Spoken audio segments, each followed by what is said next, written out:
Você vai ouvir agora uma série de estudos proféticos que irão edificar profundamente a sua vida. Encontro com a Bíblia. Série de estudos proféticos. Pastor Abraão de Almeida, um dos maiores especialistas em profecia bíblica, mostra de forma clara e precisa todo o programa de Deus concernente aos últimos dias. O que é o arrebatamento da igreja? O que é a grande tribulação? O que é o milênio?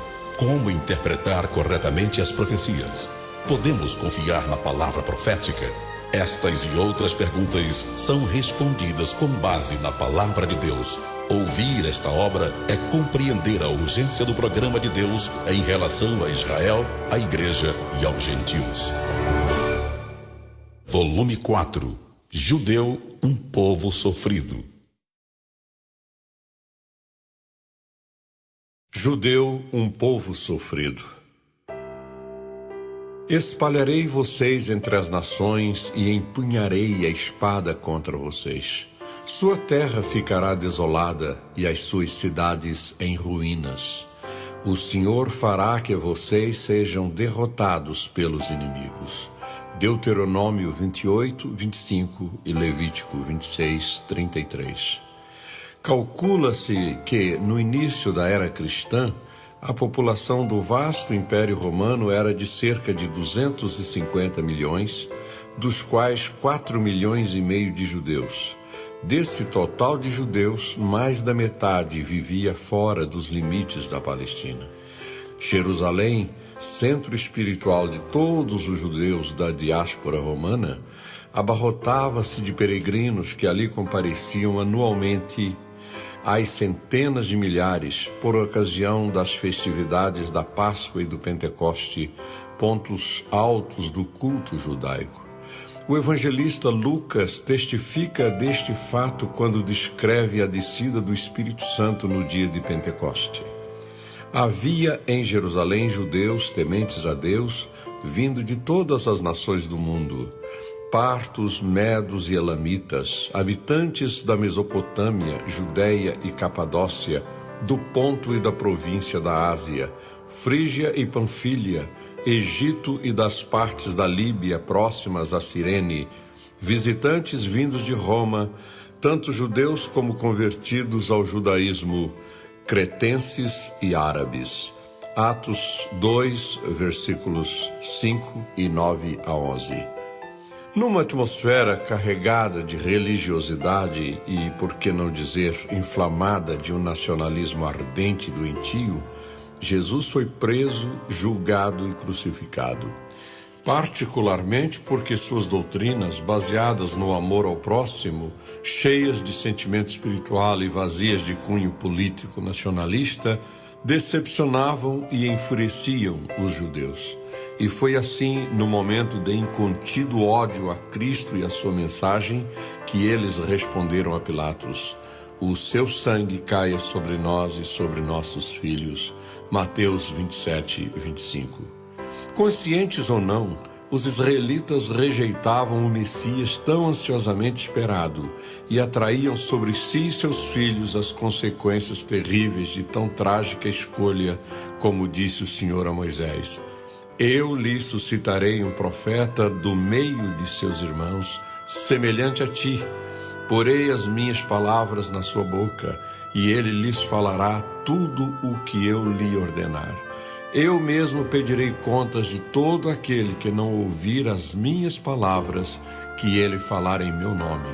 Deuteronômio 18, 18 e 19. Mas os ideais judaicos da independência política não morreram com o advento do cristianismo, nem com a conversão de milhares de israelitas à nova fé. Os partidos político-religiosos continuavam sua trama secreta e multiplicavam os atentados violentos contra seus dominadores, tornando impossível qualquer solução pacífica a partir de maio de 66 d.C., quando as autoridades romanas reagiram pelas armas na tentativa de sufocar a rebelião organizada que pretendia assumir o controle de todo o país. A campanha para esmagar a revolta foi organizada pelo próprio imperador Nero, depois que os rebeldes aniquilaram as guarnições romanas do Mar Morto e de Antônia. Várias e sangrentas batalhas travaram-se nas cidades da Galileia, com elevado número de baixas em ambos os lados, mas prevalecendo sempre a férrea Roma. Dessa época e de Vespasiano, diz Suetônio: excluído não somente da intimidade do imperador, mas ainda da saudação pública, retirou-se para uma cidadezinha isolada, até o instante em que, apesar de escondido e temeroso de sua sorte, lhe foram oferecer um governo com um exército. Era uma antiga e sólida crença, difundida por todo o Oriente, predita pelos destinos, de que homens saídos da Judéia naquela época se tornariam os senhores do mundo. Este oráculo, que ia ser verdadeiro para o general romano, como os acontecimentos o demonstraram mais tarde, tornaram-no os judeus para si próprios e se revoltaram. Mais adiante, prossegue o historiador romano do primeiro século: como se fosse necessário, para reprimir esta sublevação de um general valente a quem se pudesse confiar sem perigo tal empresa, Vespasiano teve a preferência sobre todos os demais como um chefe competentíssimo e experimentado e do qual nada havia a temer, em virtude da obscuridade da sua família e do seu nome. Nestas condições, reforçou as suas tropas com 2 legiões, 8 esquadrões e 10 cortes, incluindo o nome de seu filho no rol dos lugartenentes. Desde que assentou o pé na sua província, atraiu sobre si a atenção das províncias vizinhas. Restabeleceu prontamente a disciplina e ofereceu um combate e em seguida outro, com tanta energia que, ao sitiar um forte, foi ferido no joelho por uma pedrada e aparou no seu escudo numerosas flechadas. Suetônio, A Vida dos 12 Césares, Atena Editora, São Paulo, páginas 350 a 351. Aclamado imperador romano após o suicídio de Nero, e depois que 3 imperadores, um após outro, perderam o trono e a vida, deixou Vespasiano o último ato da guerra dos judeus ao seu filho Tito. Este, na Páscoa do ano 70, ordenou o início do cerco de Jerusalém, determinando a construção de uma muralha de estacas ao redor da cidade, de 7 quilômetros de comprimento, levantada em apenas 3 dias, a fim de impedir a fuga dos sitiados e forçá-los à rendição. Cumpriam-se as palavras de Jesus: virão dias em que os seus inimigos construirão trincheiras contra você, a rodearão e a cercarão de todos os lados. Também a lançarão por terra, você e os seus filhos. Lucas 19, 43 a 44. Convém salientar aqui, entretanto, que a população israelita da Palestina, na época dessa guerra, era bem maior, segundo o testemunho de Flávio Joséfo, que registrou em detalhes as terríveis consequências da rebelião judaica. Os sitiantes empregaram a crucificação em larga escala, pendurando no madeiro a todos os judeus capturados, até que uma vasta floresta de cruzes se erguesse ao redor de Jerusalém e não houvesse mais árvore alguma nas redondezas. Depois, um boato espalhou-se entre as legiões, segundo o qual os fugitivos famintos engoliam peças de ouro para recuperá-las posteriormente, caso conseguissem escapar. E isso originou uma nova modalidade de extermínio. A golpes de espada, a soldadesca furiosa abria o ventre de suas vítimas ainda em vida, à procura dos supostos valores. O terrível sítio de Jerusalém durou 5 meses de sofrimentos indescritíveis. Nesse período, 600.000 cadáveres foram lançados para fora dos muros da cidade. A peste e a fome encarregavam-se de dizimar centenas de pessoas diariamente, e muitas se punham a caminho da sepultura antes mesmo de chegar a sua hora. Quando a cidade caiu, contou-se cerca de 1.100.000 mortos, e apenas por uma das suas portas foram retirados 115.000 cadáveres. Dos 97.000 sobreviventes, a maior parte foi levada para Roma. Muitos foram presenteados às províncias do Império para que morressem como gladiadores nas arenas, em espetáculos públicos, e milhares de outros seguiram para trabalhos forçados no Egito. Com relação à cidade e ao grande templo de Herodes, a predição de Jesus não poderia ser mais minuciosa. Os alicerces dos edifícios foram removidos, inclusive os do templo, e toda a sua área ficou nivelada. Não ficou ali pedra sobre pedra. Lucas 19:44.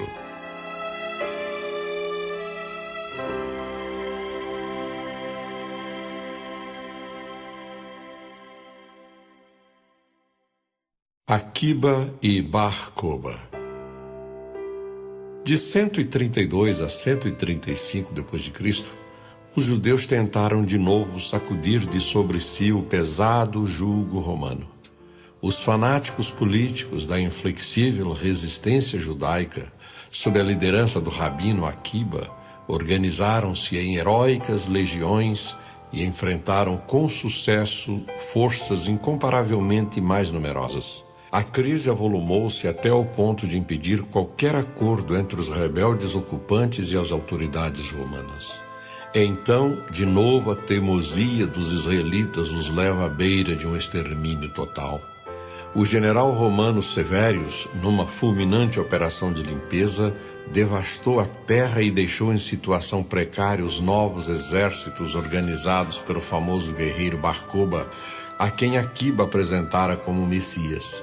Cerca de 580.000 homens caíram somente nas batalhas, e outros milhares pereceram de inanição na cidade fortificada de Betar, enquanto resistiam valentemente à implacável destruição levada a efeito pelos soldados romanos.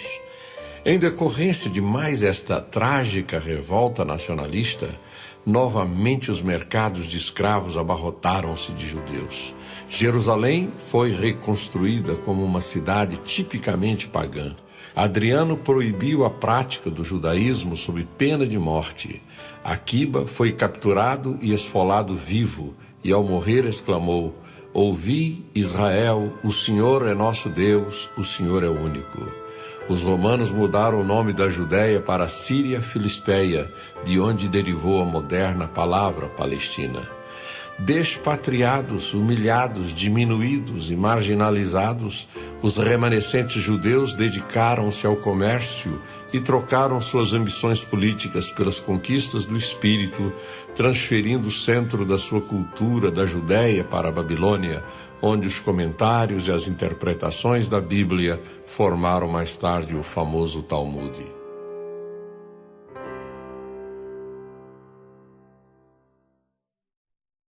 O horror das cruzadas. Vivendo em paz e dedicadas ao livre comércio, as comunidades israelitas em várias partes do mundo chegaram a ser prósperas. Porém, no ano 681, na cidade de Toledo, a Igreja Romana começou a impor-lhes restrições.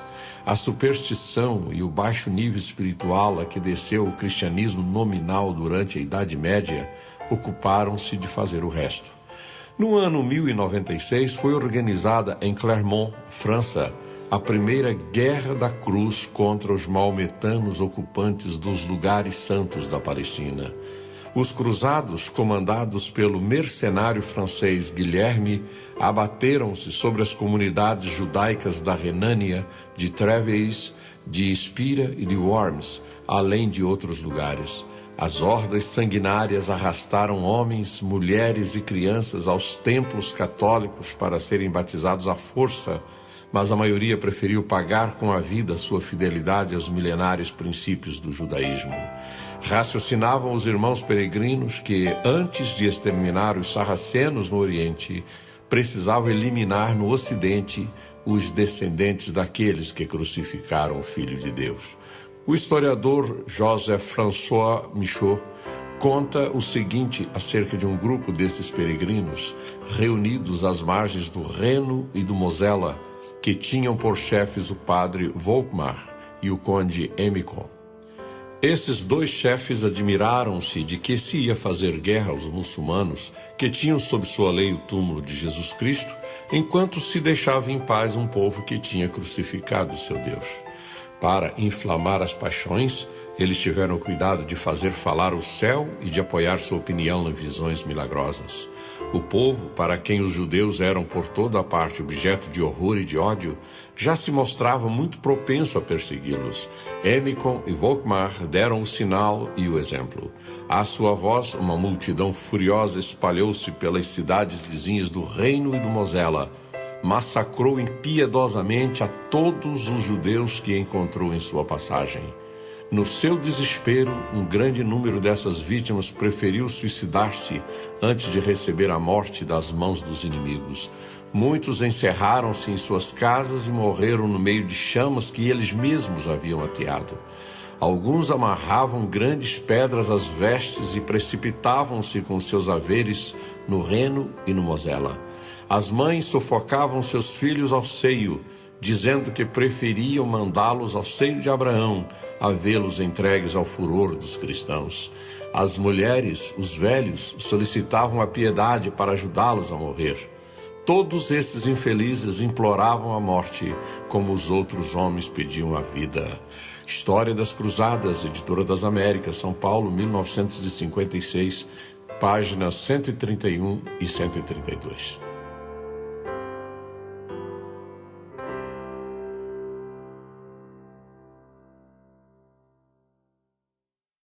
Peste Negra e Inquisição. Por volta do ano de 1350, irrompeu devastadora a Morte Negra, uma peste virulenta que matou 1/3 de toda a população da Europa. Mais uma vez, a superstição, o complexo antissemita e a ignorância encarregaram-se de lançar toda a culpa da desgraça sobre os judeus.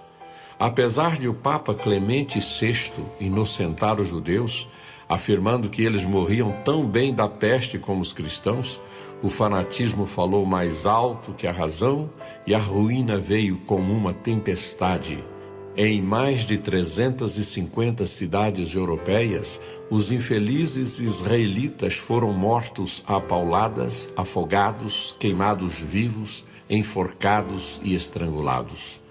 Infamante sob todos os pontos de vista foi o martírio dos judeus na Espanha e em Portugal durante a vigência da Inquisição. Só em Toledo, em poucas semanas, foram queimados vivos 2.400 homens acusados de infidelidade ao catolicismo. Os que se diziam arrependidos da sua falsa conversão alcançavam a misericórdia, entre aspas, de serem estrangulados antes de atirados às chamas purificadoras. Implantado em Portugal em 1536, esse nefasto tribunal agiu contra os judeus com tamanha crueldade que provocou um protesto do Papa Paulo II, além de fazer que o Concílio de Trento se ocupasse da sanha bárbara dos inquisidores lusos.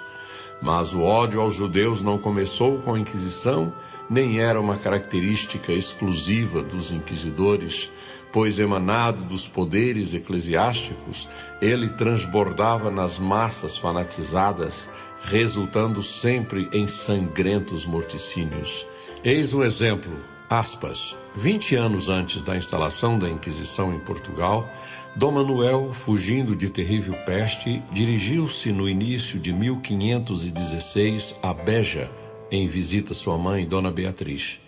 Em Lisboa, onde a peste chegava a matar 230 pessoas por dia, levantavam-se preces públicas, organizavam-se procissões e penitências, implorando em gritos a clemência divina.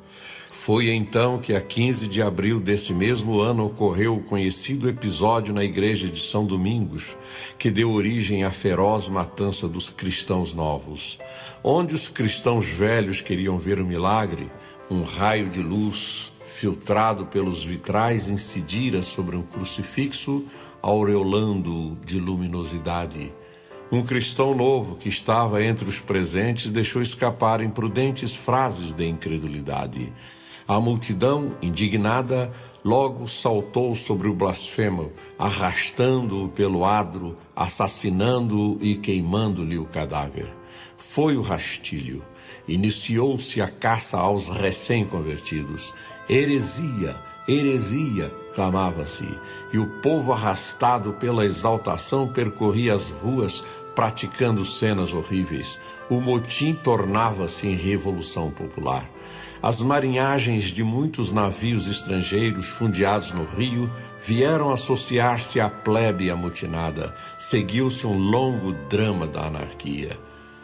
Os cristãos novos que perambulavam desprevenidos pelas ruas foram mortos ou mal feridos, arrastados às vezes semivivos para as fogueiras que rapidamente se tinham armado, tanto no Rocio como nas ribeiras do Tejo. Alagaram-se de sangue as ruas, queimaram-se casas, os cadáveres amontoavam-se em pilhas. As aterrorizadas vítimas nem mesmo escapavam nos templos aonde se acolhiam na derradeira esperança de se salvarem.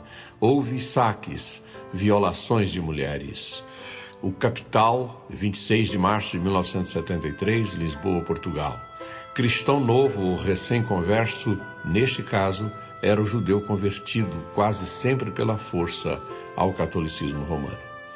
O antissemitismo, todavia, não desapareceu com as cruzadas nem com a Inquisição, mas continuou atuante em muitas partes do mundo.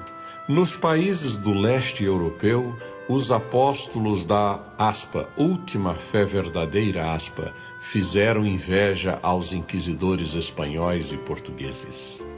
As mais cruéis carnificinas, os despedaçamentos e mutilações, o rasgar dos membros, a queima de pessoas vivas, tudo enfim foi feito em nome da religião.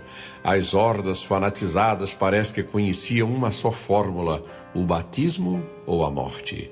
Existem relatos e crônicas dessa época para a leitura dos quais são precisos bons nervos. É natural que a maioria dos judeus recusasse o batismo, com poucas exceções. Como o afirma um de seus historiadores, os judeus não queriam tornar-se cristãos, mas permanecer fiéis ao seu Deus e à sua nobilíssima tradição histórica, ainda que uma tal fidelidade trouxesse consigo o extermínio de seus filhos, a violação e a morte de suas mulheres. Em grandes massas e aos milhares enfrentaram a morte do martírio. Tudo isso sucedeu no curto espaço entre abril e novembro de 1648. O número de judeus assassinados superou a 200 mil.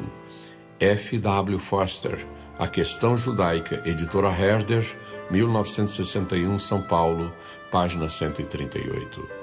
Referindo-se a esse sombrio acontecimento, o sábio judeu de Volínia, Natan ben Moshe Hanover, que se salvou fugindo para Amsterdã, publicou em 1653, em Veneza, um relato em hebraico informando o mundo como morriam os judeus na Polônia à mão dos cossacos e ucranianos. Arrancavam-lhes a pele e a carne jogavam aos cães. Cortavam-lhes as mãos e os pés e deixavam à morte os corpos assim mutilados. Rasgavam as crianças pelas pernas, assavam os bebês e obrigavam as mães a engolir a carne dos seus rebentos. Abriam o ventre de mulheres grávidas e com o feto que arrancavam batiam no rosto das vítimas. A muitas punham gatos vivos nos ventres abertos, costuravam o corpo com o gato dentro, cortando das mulheres os braços para que não pudessem arrancar o animal nem dar cabo de sua existência. Marcos Margulis, Os Judeus na História da Rússia, Edições Bloch, Rio de Janeiro, 1971, página 226.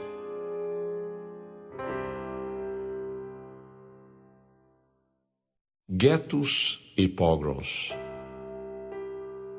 A atual luta desesperada dos judeus pela conservação do seu território não pode ser compreendida sem o pano de fundo da história.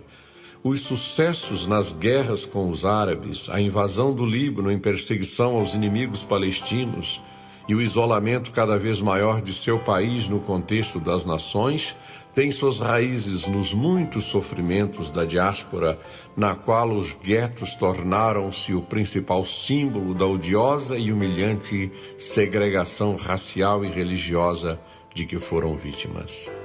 Mas os guetos não se tornaram apenas o símbolo da perversidade humana, pois muitos deles se transformaram literalmente em verdadeiras sepulturas de numerosíssimas comunidades, como de Varsóvia, por exemplo.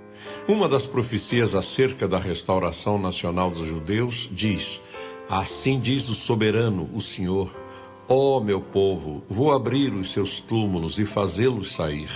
Trarei vocês de volta à terra de Israel, e quando eu abrir os seus túmulos e os fizer sair, vocês, meu povo, saberão que eu sou o Senhor. Ezequiel 37, 12 e 13. Nenhuma outra figura dos modernos guetos, de onde muitos judeus têm saído para a sua pátria, poderia ser mais adequada do que uma sepultura. Em sentido estrito, gueto define um bairro judeu, uma área delimitada por lei para ser habitada somente por judeus. O nome deriva da fundição ou gueto em Veneza, onde os judeus dali foram segregados em 1517. A ideia, entretanto, de segregação dos judeus, implícita na primeira legislação da Igreja Romana, monta aos concílios de Latrão de 1179 e 1215, que proibiram judeus e cristãos de viverem juntos. Na Espanha, os judeus viviam desde o século XIII em juderias providas de muros e portões de proteção. No século XV, os frades na Itália começaram a pressionar no sentido de uma segregação efetiva dos judeus. Em 1555, o Papa Paulo IV ordenou que os judeus nos estados papais deviam viver em quarteirões separados, o que foi imediatamente levado a efeito em Roma e tornou-se regra por toda a Itália no decorrer da geração seguinte.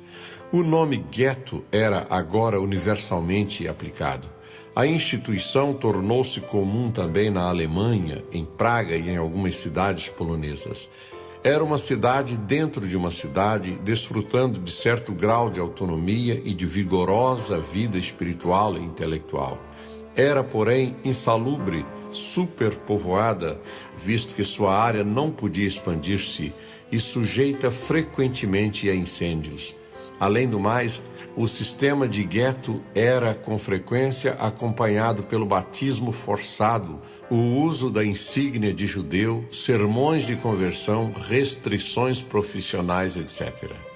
Na Itália, o gueto, abolido no período da Revolução Francesa, foi reintroduzido localmente no século XIX e teve fim quando Roma uniu-se ao Reino da Itália em 1870. Em outros países, a situação foi semelhante. Uma das características dos novos núcleos na Europa Ocidental a partir do século XVI foi não serem submetidos ao sistema de guetos. A lei muçulmana original não estipulava áreas de residência não muçulmanas. A degradação veio no século XVIII, quando os judeus foram obrigados a afastar-se das vizinhanças das mesquitas e ficaram restritos aos limites de suas casas. Com o declínio econômico, os quarteirões judeus viraram favelas. No leste muçulmano, por exemplo, a Pérsia, o fanatismo xiita, fazendo-se sentir de dentro para fora, impôs a formação de quarteirões judeus separados, fechados à noite e no Shabá. Foram estendidos também ao Iêmen e ao Marrocos. Muitos guetos marroquinos ainda hoje são habitados. Os guetos estabelecidos pelos nazistas na Europa Oriental, entre 1939 e 1942, não foram formados em caráter permanente como bairros de judeus. Eram parte do plano de extermínio dos judeus e visavam concentrar, isolar e enfraquecer espiritualmente seus ocupantes antes da aniquilação. Entre 1939 e 1942, os judeus da Polônia, da Alemanha, da Tchecoslováquia e de outras regiões foram transferidos principalmente para as áreas de Varsóvia e de Lublin. Guetos foram instituídos aí e em outros lugares como Lodz, Minsk, Vilna, Cracóvia, Białystok, Lvov, Riga, Sosnowiec.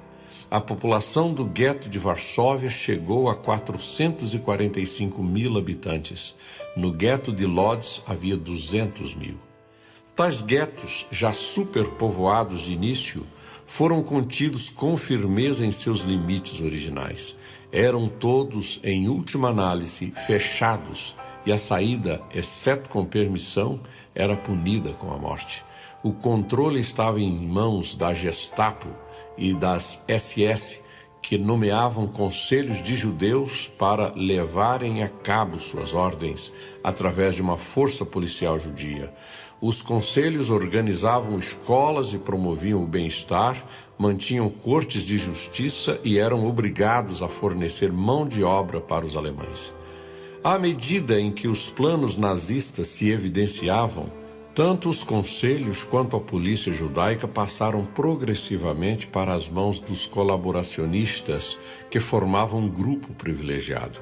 O gueto possuía centros industriais que trabalhavam para a Alemanha a salários nominais. Os nazistas levaram os guetos sistematicamente à inanição, e qualquer assistência possível somente podia ser financiada às expensas dos próprios judeus. A despeito de indigência e de desmoralização, os judeus mantinham uma atividade cultural intensa, escolas e auxílio mútuo. Dessa resistência moral nasceram as revoltas de 1943. O extermínio metódico dos guetos começou com a sucessiva remoção de grupos para aniquilamento em 1941. O gueto de Varsóvia foi liquidado em 1943 e os restantes por volta de 1944. Enciclopédia Judaica, volume 2, páginas 557 a 559. Após a vitória israelense contra os exércitos invasores na Guerra da Independência em 1948, centenas de milhares de judeus foram expulsos em massa dos países árabes. Eles deixaram suas sepulturas, ou guetos, sem nada poderem levar consigo, cumprindo literalmente a profecia de Jeremias 31:8. Eis que os trarei da terra do norte, e os congregarei das extremidades da terra, e com eles os cegos e aleijados, as mulheres grávidas e as de parto juntamente, em grande congregação voltarão para aqui. O que é um pogrom? Não é minha intenção tornar demasiadamente extenso esse trabalho, mas não posso privar o ouvinte da descrição de um dos inúmeros pogroms de que tem sido vítima o povo israelita. Este pogrom ocorreu em 1903 na cidade russa de Kishinev. Segundo o relato da Comissão de Pesquisa da Organização Sionista de Londres, os dirigentes do pogrom utilizaram o início da noite de domingo para organizarem de um modo racional e sistemático o massacre. Esses dirigentes muniram de armas e uniformes os arruaceiros, os operários, pessoas da classe média e mesmo os seminaristas da Igreja Ortodoxa e os policiais. Entre as armas distribuídas aos que haviam de participar do massacre estavam o machado, peças de ferro e maças, arma de ferro com uma extremidade esférica provida de pontas aguçadas, capazes de quebrar todas as portas e todos os armários, mesmo blindados. Durante a noite, os agentes do pogrom marcaram com giz branco todas as casas e lojas dos judeus e organizaram um serviço permanente de informação e de ligação entre esses agentes por meio de ciclistas recrutados entre os estudantes, os seminaristas e os funcionários. A organização não se limitou à cidade, pois foram enviados emissários às aldeias mais próximas a fim de convidarem camponeses para que se juntassem à pilhagem e ao massacre dos judeus. Por volta das 3 horas da madrugada, os preparativos foram considerados suficientes para que o sinal da nova fase do pogrom fosse dado. É claro que os historiadores do pogrom não tiveram condições de descrever pormenorizadamente o que aconteceu a seguir, em meio a uma orgia de bestialidade abominável, uma sede bárbara de sangue e uma devassidão diabólica. Abro aspas. Todo dia de segunda-feira, desde as 3 horas da madrugada até as 8 horas da noite, as hordas bárbaras entregavam-se a esta orgia em meio às ruínas que elas acumulavam. Enquanto acossavam, massacravam, violavam, martirizavam os judeus de Kishinev, 49 pessoas foram assassinadas em meio a torturas e violações das mais abomináveis. Representantes de todas as camadas da população tomaram parte nesta fúria selvagem. Soldados, policiais, funcionários, padres, crianças, mulheres, camponeses, operários e vagabundos. Desde o início da noite, todas as casas judias de Kishinev ressoaram com gritos medonhos de assassinos e gritos dilacerantes das infelizes vítimas. Em toda a parte, ao mesmo tempo, bandos de 10 a 20 pessoas, às vezes de 80 a 100, conduziram-se segundo o mesmo sistema. Como na véspera, as lojas foram atacadas e pilhadas. Aquilo que não podia ser levado era embebido com gasolina e incendiado. Os bandos penetraram em seguida, urrando nas casas dos judeus, exigindo dinheiro e joias. Se os judeus não os entregassem, rapidamente eram massacrados. Quando não tinham mais nada para entregar, ou quando os assassinos tinham outros caprichos, simplesmente massacravam os homens. Depois violavam as mulheres sob os olhos dos sobreviventes, maridos e filhos, e, às vezes, as mulheres eram violadas sucessivamente por vários bandidos. Arrancavam os braços e as pernas de criancinhas. Algumas crianças foram arrastadas aos andares superiores e jogadas nas ruas. O pânico mais terrível reinava entre os judeus que procuravam em vão abrigo em um porão, em um pátio, sobre os telhados e corriam de casa em casa e de rua em rua. Reinou durante a noite inteira um terror indescritível por mortes e destruições sistemáticas. De manhã cedo, uma comissão de 40 judeus se dirigiu ao governador a fim de implorar o seu socorro. O governador respondeu que nada poderia fazer porque não havia ainda recebido instruções de São Petersburgo.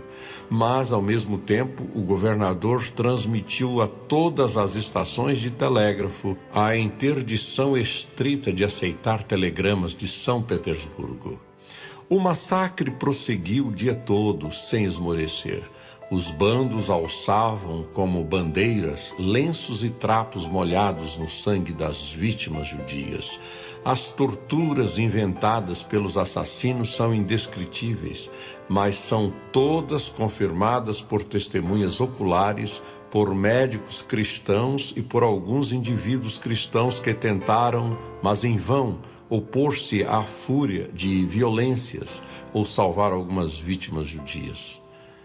As hordas de assassinos ainda acharam tempo para realizar o assalto e a pilhagem de sinagogas com uma cólera toda especial.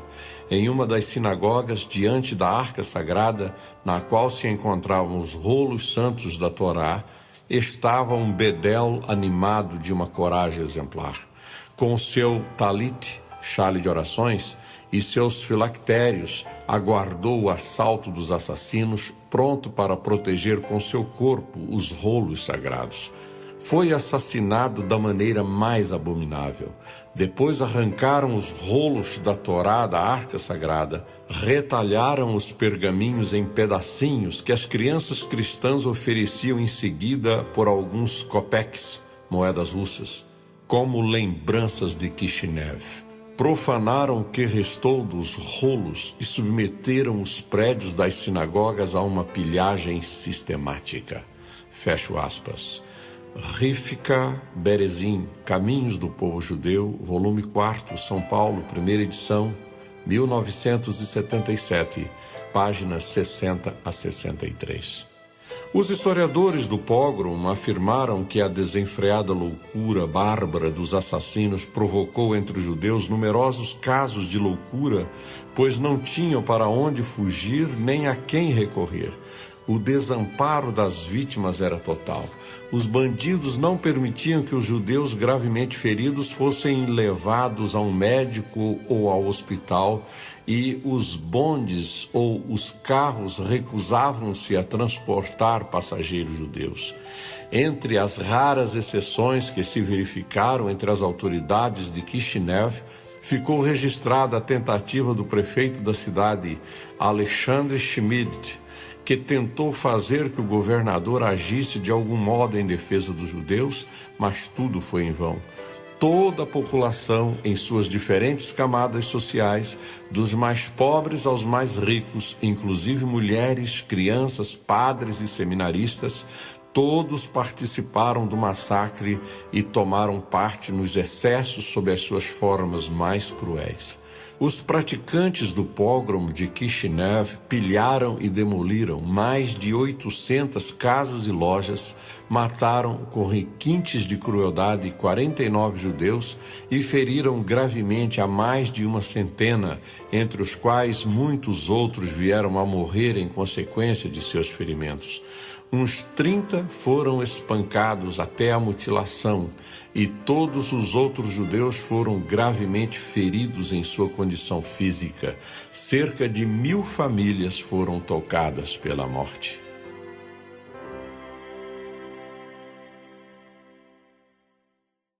O Holocausto. Construído em 1933, o campo de concentração de Dachau, Alemanha, foi a prisão de dezenas de milhares de judeus durante a Segunda Grande Guerra. Em 1966, o governo alemão instalou no local um mostruário dos horrores ali praticados e tornou obrigatória a visita de colegiais de nível médio para que não esqueçam a que ponto chegou o desvario nazista. Entre os dois fornos crematórios há uma estátua de bronze representando um prisioneiro de Dachau, um homem esquelético, faces encaveiradas, roupas esfarrapadas, cabeça raspada. Uma legenda colocada ao pé da estátua é um angustiante grito de alerta à raça humana. Diz a inscrição: à memória das vítimas de todos os campos de concentração, como expiação dos crimes cometidos nesses campos, para advertência à humanidade e instrução a todos os visitantes, pela paz das classes e das raças, para salvar a honra da nossa nação e pela comunidade dos povos. Nesse local sombrio morreram homens e mulheres depois de suportarem as mais variadas formas de tortura estudadas minuciosamente pelos carrascos. Havia nesse campo o local dos fuzilamentos, a barraca das experiências médicas, onde novas drogas eram testadas em cobaias humanas, a barraca das punições especiais com suplícios e agonias, a forca e a câmara de gás. Acerca de outro centro de extermínio dos judeus, o de Buna Auschwitz, escreveu Lord B. Russell. Depois que as vítimas tinham desembarcado nas plataformas, eram reunidas num só lugar, onde tinham de tirar a roupa e os calçados. As mulheres cortavam-se os cabelos, e em seguida todo o grupo, homens, mulheres e crianças, eram obrigados a caminhar nus pela estrada ao encontro das câmaras de gás. Chegados aí, eram impelidos para dentro das câmeras com os braços levantados para que coubesse o maior número de pessoas. As crianças eram amontoadas em cima das cabeças dos outros. Algumas vezes as crianças eram mortas antes. Um homem da SS era especialista em matar crianças. Tomava-as pelas pernas e lhes rachava a cabeça contra a parede. A execução pelo gás durava 15 minutos e quando se supunham que todos estavam mortos, abriam-se as portas. O grupo de trabalho forçado, composto de judeus, retirava os cadáveres e arrumava a câmara para a próxima fornada. F. W. Foster, obra citada. E que falar de Birkenau e Gleiwitz?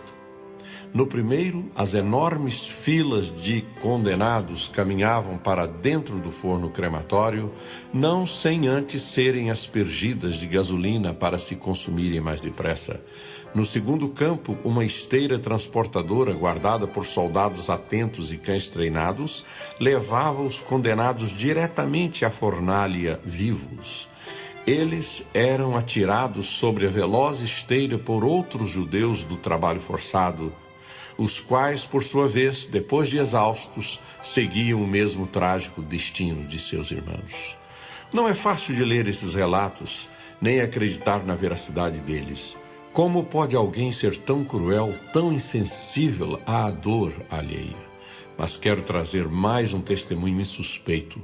Trata-se de uma testemunha ocular alemã de como foi a execução em massa feita em Dubno, em 5 de outubro de 1942. Abro aspas. Meu capataz e eu fomos diretamente às valas. Ouvi tiros de fuzil em rápida sucessão por detrás dos montes de terra. As pessoas que deviam descer dos caminhões, homens, mulheres e crianças de todas as idades, eram obrigadas a despir-se por ordem de um indivíduo das SS que empunhava um chicote. Tinham que deixar as roupas em lugares determinados para cada peça do vestuário. Vi um montão de sapatos, cerca de 800 a 1000 pares, e grandes pilhas de costumes e roupas de baixo. Sem gritar ou chorar, despiam-se todos. Reuniam-se em grupos de família, beijavam-se uns aos outros, despediam-se e aguardavam um sinal de outro homem das SS, que se achava junto à vala e que também empunhava um chicote. Durante os 15 minutos que permaneci nas proximidades da vala, não ouvi uma queixa ou pedido de misericórdia. Uma senhora idosa, de cabelos brancos como a neve, segurava nos braços uma criança de 1 ano. Cantarolava para ela e fazia-lhe cócegas. A criança ria satisfeita. Os pais contemplavam aquele quadro com os olhos cheios de lágrimas. O pai segurava a mão de um menino de 10 anos e falava-lhe carinhosamente. O menino esforçava-se por reprimir as lágrimas. O pai apontou para o céu e afagou-lhe a cabeça, parecendo explicar-lhe alguma coisa. Nesse momento, o homem das SS que se achava junto à vala bradou qualquer coisa para o companheiro. Este contou cerca de 20 pessoas, ordenando-lhes que fossem para detrás do grande monte de terra. Recordo-me perfeitamente de uma jovem esbelta e de cabelos pretos que, ao passar por mim, apontou para si mesma e disse: 23 anos de idade. Dirigi-me para o outro lado do monte de terra e deparei com uma imensa vala. Estava socada de gente, jazendo uns sobre os outros, de modo que só se lhes viam as cabeças. Escorria sangue de quase todas elas. Algumas das pessoas ainda se moviam. Outras erguiam os braços e viravam a cabeça como para mostrar que ainda estavam vivas. 2/3 partes da vala já estavam tomadas. Calculei que continha cerca de 1000 pessoas. Olhei para o homem que atirava. Era um elemento das SS. Achava-se sentado à beira da vala, em sua extremidade, e balançava as pernas. Tinha um fuzil metralhadora sobre os joelhos e fumava um cigarro. As pessoas, completamente nuas, desciam alguns degraus e subiam por sobre as cabeças das que já lá estavam, nos lugares para os quais o homem das SS ordenava. Deitavam-se junto aos mortos ou feridos. Alguns acariciavam os que ainda estavam vivos e murmuravam-lhes qualquer coisa. Ouvi depois uma série de tiros. Olhei para a vala, vi corpos contorcerem-se e algumas cabeças já imobilizadas sobre os corpos que se encontravam debaixo. O sangue escorria-lhes do pescoço. Aproximava-se o grupo seguinte. Desceram todos para a vala e alinharam-se diante das vítimas que os antecederam. Foram também fuzilados. Fecho aspas. William L. Shirer, A Ascensão e Queda do Terceiro Reich. Editora Civilização Brasileira, Rio de Janeiro, 1962, volume 4, páginas 44 e 45. Em todos os campos de concentração, a matança era tão intensa que os nazistas só não conseguiram levar a cabo a sua solução final do problema judaico porque perderam a guerra.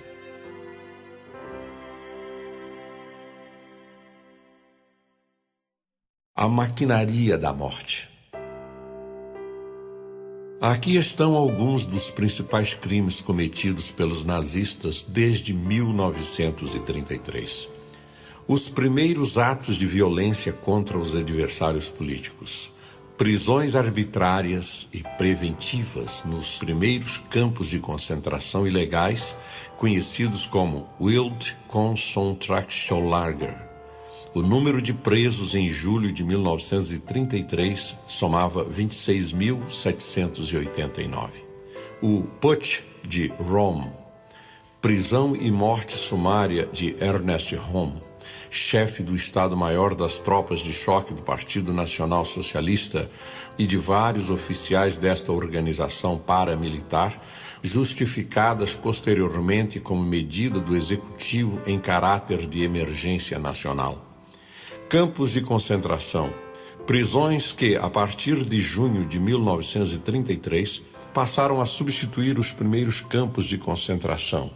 Dachau, Lublin, Majdanek, Auschwitz, entre muitos, serviram de centros de extermínio e de exploração brutal de trabalho manual.